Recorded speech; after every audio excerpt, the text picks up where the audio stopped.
पूरे हरियाणा में तीनों कृषि कानूनों को लेकर किसानों का विरोध जारी है। साथ ही साथ सरकार के नुमाइंदों द्वारा किए जा रहे कार्यक्रमों का भी किसान विरोध कर रहे हैं। उनको काले झंडे दिखाए जा रहे हैं। आज भी जब चरखी दादरी में अंतर्राष्ट्रीय योग दिवस के मौके पर बबीता फोगाट पहुंची तो किसानों ने विरोध प्रदर्शन किया और उनको काले झंडे दिखाए।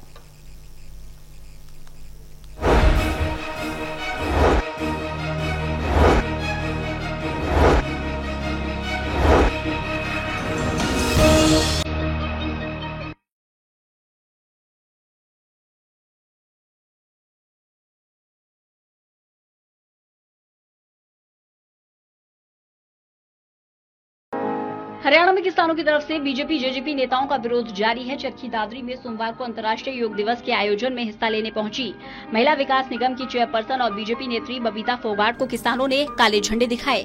हालांकि प्रशासन द्वारा सुरक्षा के पुख्ता प्रबंध भी किए गए थे। पुलिस सुरक्षा के साय में बबीता फोगाट ने योग दिवस का कार्यक्रम पूरा किया। इससे पहले संयुक्त किसान मोर्चा ने योग दिवस मनाने के लिए बीजेपी जेजेपी नेताओं को गाँव में घुसने से रोकने की बात कही थी।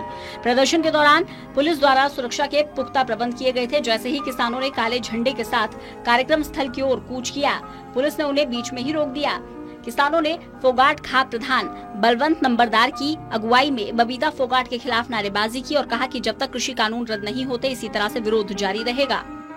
भाई आज का कार्यक्रम जैसे संयुक्त किसान मोर्चा का आदेश है कि भाई जेजेपी और बीजेपी के जो लीडर आते हैं तो इनका शांतिपूर्वक तरीके से अनुशासन में रहकर विरोध प्रदर्शन करने का।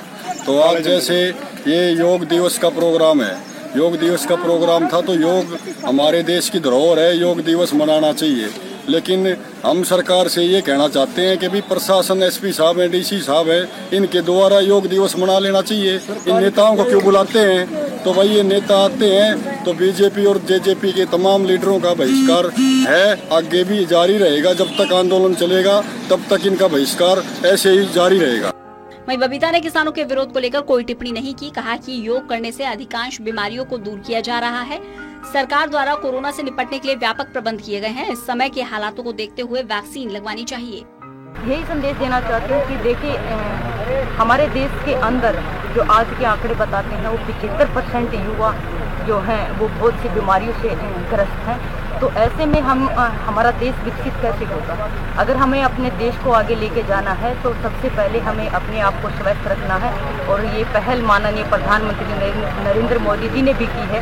पूरे देश से फिट इंडिया मूवमेंट से उन्होंने शुरुआत की थी और यही मुहिम को आगे हमें बढ़ाने के लिए हम सब युवाओं को और जो हमारे जो बड़े बुजुर्ग सबको आगे आके और इसमें बढ़ चढ़ कर भाग लेना चाहिए। योग करें, प्राणायाम करें या कोई भी एक्टिविटी करें, स्वस्थ रहने के लिए जरूर कुछ ना कुछ एक्टिविटी करें ताकि हमारा देश और ज्यादा विकसित।